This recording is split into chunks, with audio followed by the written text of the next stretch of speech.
नाजरीन अस्सलाम वालेकुम। इनसाइड न्यूज़ के नए प्रोग्राम के साथ मैं हूं इब्राहिम राजा और आज हम बात करेंगे कि गद्दार अरकाने कौमी असम्बली के मुतल्लिक सुप्रीम कोर्ट से क्या बहुत बड़ी खबर आई है। इस एक खबर से तहरीके अदम एतमाद का रुख किस तरीके से मुकम्मल तौर पर तब्दील होकर रह गया है। चीफ जस्टिस के कौन से 3 रिमार्क्स फैसला कुन साबित हुए,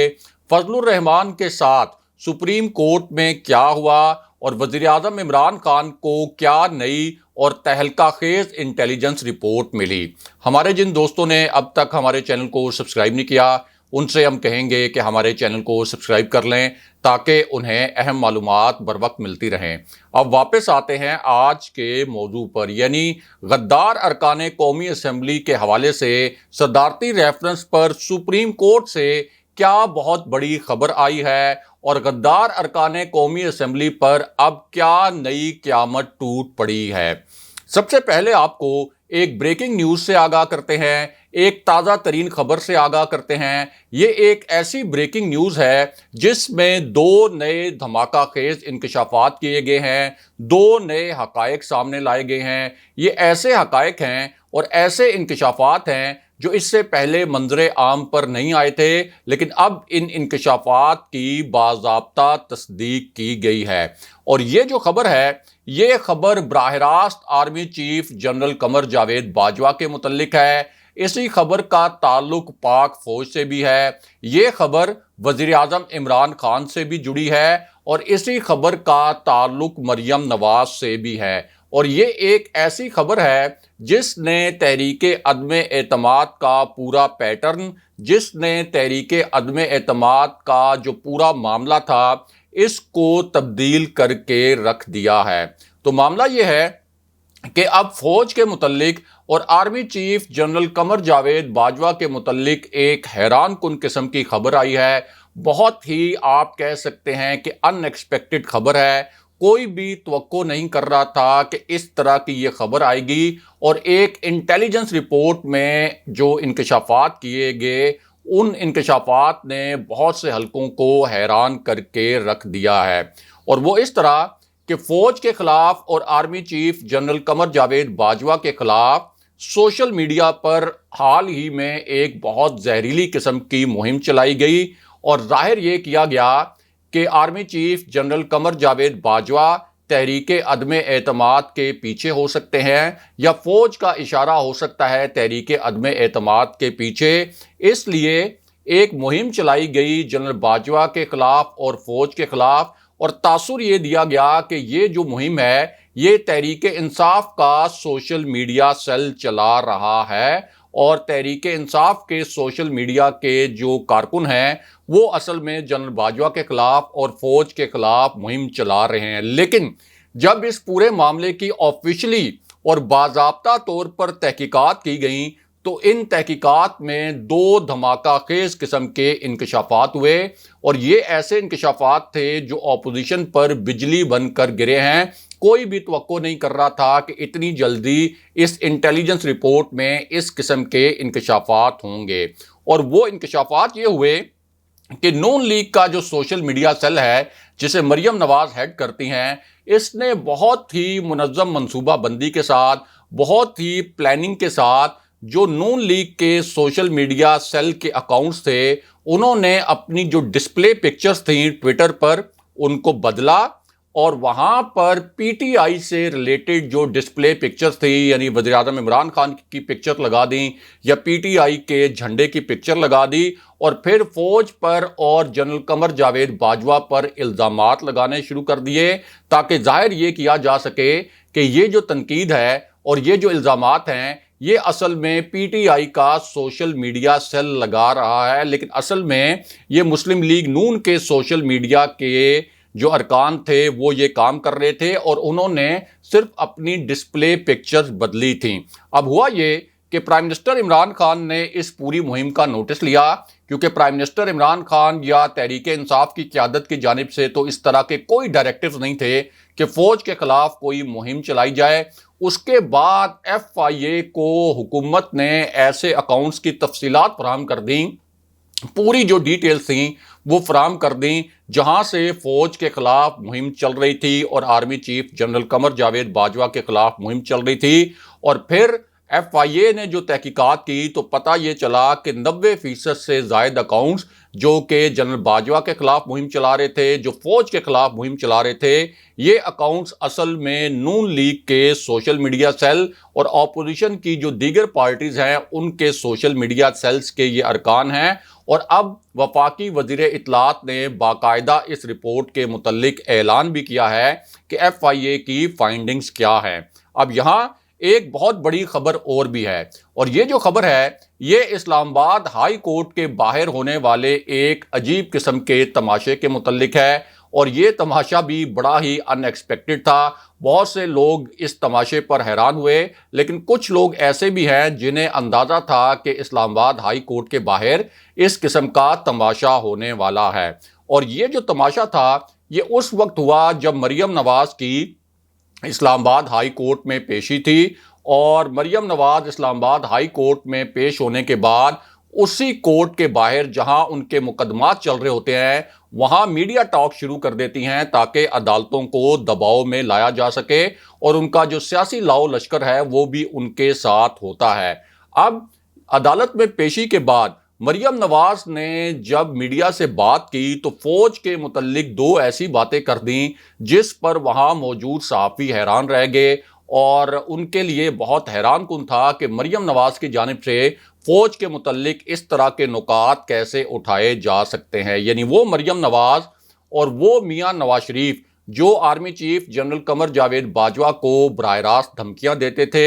हर जलसे में ये कहते थे कि हम इक़्तिदार में आकर जनरल बाजवा के खिलाफ आर्टिकल 6 के तहत गद्दारी का मुकदमा चलाएंगे। अब मरियम नवाज ने ये कहा कि वज़ीर आज़म इमरान खान ने जो लफ्ज़ इस्तेमाल किया था कि अगर मुझे इक़्तिदार से निकाला गया तो मैं बहुत ख़तरनाक हो जाऊंगा, तो उन्होंने कहा कि ये लफ्ज़ असल में इमरान खान ने फ़ौज के लिए और जनरल बाजवा के लिए इस्तेमाल किया। लेकिन हमें देखें, हमने कभी किसी जलसे में फ़ौज के ख़िलाफ़ या जनरल्स के ख़िलाफ़ या अस्करी क़यादत के ख़िलाफ़ कभी कोई बात नहीं की थी। अब मरियम नवाज़ ने जब ये ब्लंडर मारा तो वहाँ मौजूद सहाफ़ी हंसने लगे और हक्का बक्का रह गए कि ये वही मरियम नवाज़ हैं और मियां नवाज शरीफ भी जो कुछ अरसे पहले तक जर्नैलों के नाम ले लेकर कहते थे कि इनके ऊपर हम गद्दारी के मुकदमे चलाएंगे जब हम इक़्तिदार में आएंगे, जिनमें जनरल बाजवा भी शामिल हैं और जनरल फैज़ हमीद के भी नाम ले लेकर उन पर इल्ज़ामात लगाए जाते थे। दूसरा तमाशा मरियम नवाज का ये था कि अमेरिका की खुशनुदी हासिल करने के लिए वो अमरीकी सदर जो बाइडन के नाम के साथ साहिब साहिब के अल्फाज जो हैं वो इस्तेमाल करती रहीं और ये कहती रहीं कि जो बाइडन जो है वो इससे पहले प्राइम मिनिस्टर इमरान खान को कॉल नहीं कर रहे थे। और अमेरिका और यूरोप की वकालत करते हुए मरियम नवाज ने कहा कि वज़ीर आज़म इमरान खान ने पाकिस्तान के यूरोप और अमेरिका के साथ ताल्लुकात ख़राब कर दिए हैं। यानी अगर प्राइम मिनिस्टर इमरान खान ने रियासती मफादात को मुकद्दम रखा और अमेरिका को एब्सोल्युटली नॉट कहा तो इस पर मरियम नवाज को और पूरी ऑपोजिशन को बहुत तकलीफ है। और इस वक्त वो पाकिस्तान के मफादात के बजाय यूरोप और अमेरिका के वकील बने हुए हैं ताकि यूरोप और अमेरिका से उनको मदद मिल सके तहरीक अदम एतमाद को कामयाब करवाने के लिए। बहरहाल अब बात करते हैं कि PTI के गद्दार अरकाने कौमी असम्बली के मुतल्लिक सुप्रीम कोर्ट से क्या बहुत बड़ी खबर आई है, और साथ ही आपको army chief general Qamar Javed Bajwa और प्राइम मिनिस्टर इमरान खान के दरमियान अहम तरीन मुलाकात के मुतल्लिक भी मुख्तसरन आगाह करते हैं। तो मामला ये है कि ये जो मुलाकात है ये एक ऐसे मौके पर हुई जब तहरीक अदम एतमाद के हवाले से कुछ हल्के ये दावा कर रहे थे कि इस तहरीक अदम एतमाद के पीछे फौज हो सकती है, इस तहरीक अदम एतमाद के पीछे इस्टेब्लिशमेंट का इशारा हो सकता है, वरना ये मुमकिन नहीं था कि PTI के जो अरकान कौमी असम्बली हैं वो अपोजिशन के पलड़े में अपना वजन डालते। यानी एक इस किस्म का तासुर बनाया गया था कुछ हलकों की जानिब से। ख़ास तौर पर आप ये कह सकते हैं कि जो अपोजिशन का सोशल मीडिया सेल है उसने जानबूझकर इस तासुर को बढ़ावा भी दिया تاکہ زیادہ سے زیادہ جو ارکان قومی اسمبلی ہیں پی ٹی آئی کے، ان کو یقین ہو جائے کہ فوج اس وقت عمران خان کی حکومت کو الٹانا چاہتی ہے، تو وہ بھی باغی بن جائیں۔ یہ تاثر جان بوجھ کر اپوزیشن کی جانب سے بھی پھیلایا گیا۔ اب اس پوری سچویشن میں ایک ملاقات تو آرمی ہاؤس میں ہوئی پرائم منسٹر عمران خان کی اور army chief general Qamar Javed Bajwa کی، بہت اہم نوعیت کی ملاقات تھی، لیکن اس کے بعد جو ملاقات ہوئی جس کے متعلق ہم نے سب سے پہلے آپ کو بتایا بھی تھا، وہ ملاقات ہوئی بنی گالہ میں پرائم منسٹر عمران خان کے درمیان اور army chief general Qamar Javed Bajwa کے درمیان۔ اس ملاقات میں صدر عارف علوی اور D G I S I general Nadeem Anjum موجود تھے۔ جب ہم نے آپ کو یہ خبر دی تھی تو اس وقت ہمارے کچھ دوست یہ کہہ رہے تھے کہ شاید یہ خبر درست نہیں ہے، لیکن اب حکومتی وزراء نے اس ملاقات کی باضابطہ تصدیق کر دی ہے کہ یہ 4 بڑوں کی ملاقات بنی گالہ میں ہوئی ہے، اور تحریک عدم اعتماد کی جو اس وقت صورتحال ہے اس کے حوالے سے اس ملاقات کی جو ٹائمنگ ہے وہ بہت ہی اہم ہے اور بہت ہی کلیدی ہے۔ بہرحال اب بات کرتے ہیں کہ غدار ارکان قومی اسمبلی کے متعلق سپریم کورٹ سے کیا بہت بڑی خبر آئی ہے۔ تو معاملہ یہ ہے کہ عدالت عظمیٰ پر دباؤ ڈالنے کے لیے شہباز شریف، فضل الرحمان اور بلاول بھٹو نے ایک موو کیا، بڑا پراسرار موو تھا، اور رات گئے ایک مشاورت ہوئی بلاول بھٹو کے درمیان، شہباز شریف کے درمیان اور فضل الرحمان کے درمیان، اور آپ کہہ سکتے ہیں کہ ایک بہت ہی خطرناک موو پلان کیا گیا۔ اور وہ موو یہ تھا کہ چونکہ حکومت صدارتی ریفرنس لے کر جا رہی ہے سپریم کورٹ میں، جس میں آرٹیکل 63A، آرٹیکل 63A کی تشریح مانگی جائے گی کہ ایسے ارکان قومی اسمبلی جو پارٹی پالیسی کے خلاف ووٹ دیں، کیا ان کی تاحیات نااہلی ہوگی یا وہ صرف ایک مرتبہ نااہل ہوں گے۔ اب چونکہ پتہ تھا بلاول بھٹو کو، فضل الرحمان کو اور شہباز شریف کو کہ سپریم کورٹ سے یہ فیصلہ حکومت کے حق میں بھی آ سکتا ہے اور اس صدارتی ریفرنس کے حق میں بھی آ سکتا ہے، تو اس پوری صورتحال میں سپریم کورٹ کو دباؤ میں لانے کا ایک پلان بنایا گیا، اور خود شہباز شریف، فضل الرحمان اور بلاول بھٹو سپریم کورٹ پہنچ گئے۔ حالانکہ انہیں کوئی براہ راست نوٹس نہیں جاری کیا گیا تھا، نہ ہی یہ کہا گیا تھا کہ آپ تینوں نے کوئی عدالت میں پیش ہونا ہے۔ اور فضل الرحمان نے تو سپریم کورٹ میں جا کر جب صحافیوں سے بات کی تو بڑے ہی معصومانہ انداز میں یہ بھی کہا کہ میں تو آج اپنی زندگی میں پہلی مرتبہ سپریم کورٹ آیا ہوں، اور یہ پوری پلاننگ تھی کہ یہ تینوں جو اپوزیشن کے رہنما ہیں یہ وہاں جا کر ایک تاثر بنائیں گے کہ ہم تینوں اپوزیشن کے رہنما یہاں پر آئے ہیں، تو شاید جو سپریم کورٹ کے جج صاحبان ہیں وہ کوئی اس بات کا دباؤ لے لیں۔ لیکن ہوا کیا؟ ہوا یہ کہ یہ جو سماعت شروع ہوئی، جس کی سماعت جو ہے، ہیرنگ جو ہے، وہ چیف جسٹس بندیال اور جسٹس منیب اختر کر رہے تھے۔ سپریم کورٹ بار کی یہ درخواست تھی، تو اس دوران 3 بڑے فیصلہ کن قسم کے ریمارکس آئے اور 3 مواقع پر انتہائی دلچسپ صورتحال پیدا ہوئی۔ یہ تینوں نکات اور یہ جو تینوں فیصلہ کن قسم کے ریمارکس تھے مختصراً آپ کے سامنے رکھتے ہیں۔ سب سے پہلے تو قومی اسمبلی کے اجلاس میں جو تاخیر ہے اس حوالے سے دلائل دیے گئے، اور یہ کہا گیا پیپلز پارٹی کے وکیل کی جانب سے